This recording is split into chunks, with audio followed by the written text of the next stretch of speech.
മഹാഭാരതം ആദിപർവത്തിൽ നാഗങ്ങളുടെ ഉത്ഭവകഥ വിവരിക്കുന്നുണ്ട്.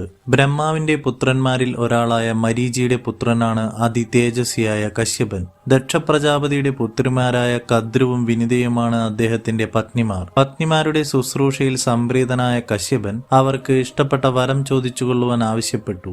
ഉടനെ കദ്രു അതിശക്തിയോടുകൂടിയ 1000 നാഗങ്ങൾ തനിക്ക് പുത്രന്മാരായി ഉണ്ടാകണമെന്ന വരം ചോദിച്ചു. വിനിതയാകട്ടെ കദ്രുവിന്റെ മക്കളെക്കാൾ വീര്യവും പരാക്രമവും ഓജസ്സുമുള്ള 2 പുത്രന്മാരുണ്ടായാൽ മതി എന്ന വരമാണ് ചോദിച്ചത്. വരബലത്താൽ കദ്രു 1000 മുട്ടകളിടുകയും 500 വർഷങ്ങൾക്ക് ശേഷം അവ വിരിഞ്ഞ് 1000 നാഗങ്ങൾ ഉത്ഭവിക്കുകയും ചെയ്തു. ക്ഷമയില്ലാത്ത വിനിത തന്റെ 2 മുട്ടകളിൽ ഒന്ന് പൊട്ടിച്ചു നോക്കുകയും അതിൽ നിന്ന് പൂർണ്ണ വളർച്ചയെത്തിയിട്ടില്ലാത്ത അരുണൻ പിറക്കുകയും ചെയ്തു. പൂർണ്ണ വളർച്ചയെത്തുന്നതുവരെ ക്ഷമിക്കാൻ കഴിയാത്ത വിനിതയെ അരുണൻ ശപിച്ചു.